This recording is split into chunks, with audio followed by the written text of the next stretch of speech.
What's going on, y'all? Welcome. In this video, I'm going to walk you through two-part thesis statements. So many of us are probably used to the simple listing thesis that the 5-paragraph essay structure taught us. But if we're no longer relying on that simple essay form, how can we create thesis statements that will be more complex and reflective of the nuance and complexity of our ideas in our essays? Well, that's where two-part thesis statements come into play. So, just to review here, to provide some context. So, the thesis statements, according to the 5-paragraph essay structure, FPES, will typically follow this very simple pattern. So you'll start off by providing a position or a claim. So that's essentially what you're arguing in your essay. And then you'll support that with 3 reasons: point A, point B, and point C. So I have this claim, or I have this argument because of point A, point B, and point C. And then in the essay structure of the 5-paragraph essay, each of these points would correspond with a body paragraph, right? So in this construction, in this listing thesis construction, you're essentially telling your readers all of your supporting points right at the very beginning. Now, in a 5-paragraph essay, that might be appropriate because the overall structure is very simple and straightforward. And so each of those 3 points mirrors the structure of the essay itself. And so for that limited form, that's appropriate. But again, we're no longer relying on that limited form because we're trying to expand our thinking, expand our minds, and to be able to write in more complex, nuanced, and richer ways. So an example of this really simple listing thesis is something like this. Tim Urban's presentation on procrastination is effective because of his humor, the examples he uses, and the way he plays with the audience's expectations. So the claim is pretty simple, pretty straightforward. Tim Urban's presentation on procrastination is effective. So that's the claim, the argument. And then because of these 3 reasons: his humor, his examples, and the way he plays with his audience's expectations. So again, that's the listing thesis. That's simple. We're no longer relying on this simple form. So then, how should we proceed to expand our complexity in our essay? So let's see. Well, first we need to unlearn the 5-paragraph essay thesis model. Free your mind, as Morpheus told Neo in The Matrix. Okay, well, what does that mean? What does all that stuff mean? So two-part thesis statement, it has the essential components of the listing thesis, but it approaches them in a different way.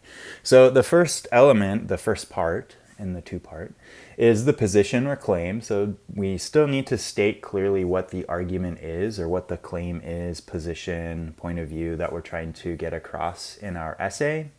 But rather than listing out all of the supporting reasons, we're just going to provide one overarching umbrella reason.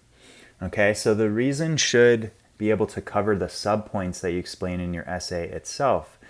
It should not list every subpoint out. Okay, so in this sense, what you're trying to do is develop an all-encompassing reason, or at least a reason that's broad enough or spacious or capacious enough to contain all of your supporting details that you will then explore in the subsequent paragraphs, right? So you're not telling your readers right at the very beginning, here are all my reasons for why I have this claim.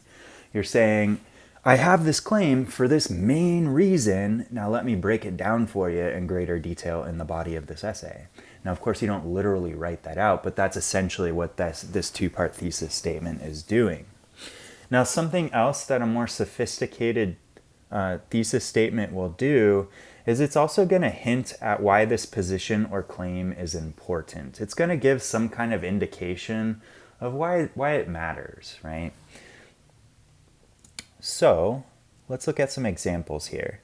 So I have a basic version of the two-part thesis statement, and I'm continuing to use Tim Urban, this example that I've been using about his TED Talk, Inside the Mind of a Master Procrastinator. So this is just for the sake of example to show you all.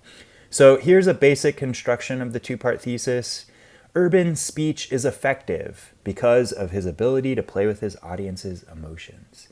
So the bracketed portions correspond with each of the sections, each of the parts. So Urban's speech is effective. That's the claim.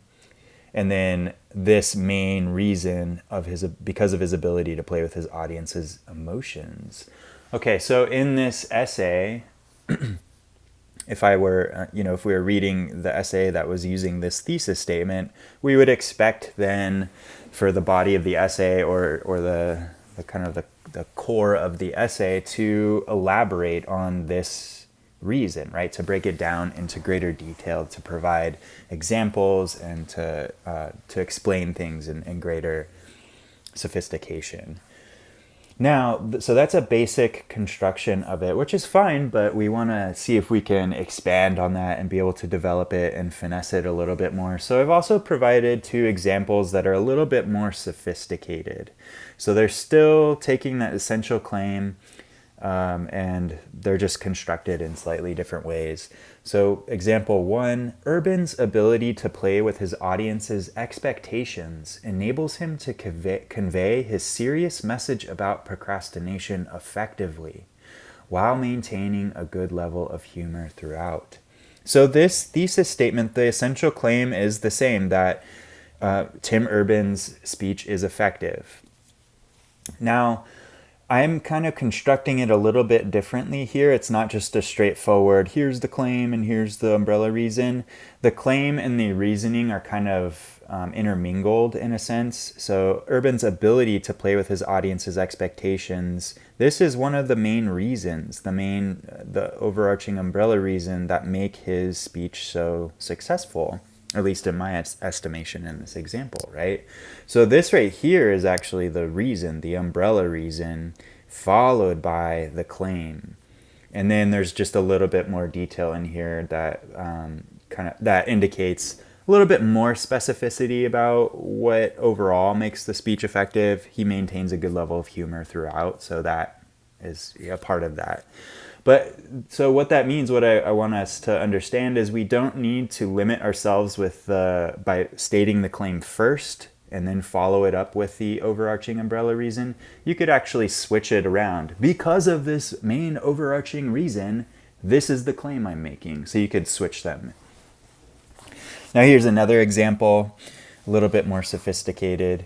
What makes Urban's speech effective is his ability to play with his audience's expectations, which creates a serious yet playful tone throughout, allowing him to make his important case about procrastination successfully. So here, this one, again, it's a little bit more sophisticated than that basic version up here. And again, there's not necessarily a clear demarcation with the claim and then the overarching umbrella reason. They are a little intermingled. So here, Urban speech is effective, and what makes it effective is his ability to play with his audience's expectations. And this is a little bit more specificity, which creates a serious yet playful tone throughout, allowing him to make his important case about procrastination successfully. Now, on the other, previously, I mentioned that a sophisticated two-part thesis statement is going to indicate or hint at why this claim is important. So let's look here. This doesn't need to be, stated super explicitly. The reason you should care about this claim is blah. No, but you could code it in there with the words and the diction that you employ. So in this first sophisticated example, Urban's ability to play with his audience's expectations enables him to convey his serious message about procrastination effectively. So I'm indicating here that his message about procrastination should be taken seriously, right? So that right there is that hint that I'm talking about.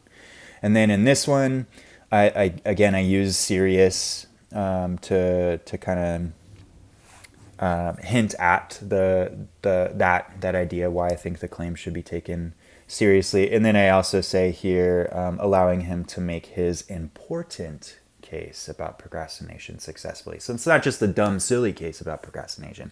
No, it's an important case. Okay, okay. All right, well, if it's important, then I should read on, right? So that's what we're talking about with this more sophisticated two-part thesis model. Now, you might be wondering, well, heck, I don't know how to actually figure out this overarching umbrella reason. I think the text is effective for many reasons. Like, there's not just one main reason. Well, let's figure out how we can develop one main reason, or figure out a more unifying reason to indicate in our thesis. So here, these are some things that you should do behind the scenes. So just in your notebook or on a Scratch Google Doc or whatever. So I want you to take your draft, look at your draft, what you've composed so far, and examine carefully all of the subpoints that you include to support your analysis, to support why you think this text is so effective. Or again, alternatively, if you're arguing the opposite, that it's not effective, well, then still you have reasons for why you think that. But the point is you're going to want to go through your draft and just create a list of all the subpoints you incorporate in your essay that support your claim about the effectiveness of the text. So once you've created that list of all of those subpoints, then you're going to want to look for commonalities among those subpoints. You also might look to see if there are groupings of subpoints. Perhaps there are 2 or 3 points that all connect to a very similar idea. And then maybe there are 2 or 3 other points that you explore that connect to another similar idea. So that's okay. You can have kind of a more encompassing umbrella reason in that way, where it is maybe giving 2 larger supporting umbrella reasons. But again, you're not listing out all of your supporting reasons right there in the thesis, right at the very beginning. I have this claim because of all these points. That's a little too simple, right? So you're going to look for those commonalities, and from there you can kind of see, okay, well, what are the main connections among all of these points that I can then develop into an overarching umbrella reason. Now, something to keep in mind, don't worry if there are a few of your points that are kind of more on the outskirts of why you think the speech or the text or whatever it is that you're analyzing is effective overall. Like, for example, there might be a point or two that isn't so easily fit into a nice neat box that you could then say, oh, okay, well, here are all the commonalities and that's my umbrella reason. So if that's the case, don't worry. Just as long as overall every point in your essay somehow helps to develop your thesis and support that overarching umbrella reason, that's what you want to keep in mind. Okay, so everything in your essay should in some way explicate or expand that overarching umbrella reason in greater detail. But you're not giving all of those details away right at the beginning in your thesis statement. You're saying, here's my position on this for this main overall reason. And then the rest of your essay is breaking that down further. All right, y'all. Well, if you have any questions about this, please let me know. You can send me a message on Canvas or an email. I'm happy to discuss this further or answer any questions regarding this. But we want to make sure that we are developing a more sophisticated two-part thesis statement for this essay project. So return back to the Major Essay Project 1 guidelines document. And in there, there's some more specificity with where you should maybe create or put your thesis statement in your essay. All right, y'all. Well, I'll catch you later.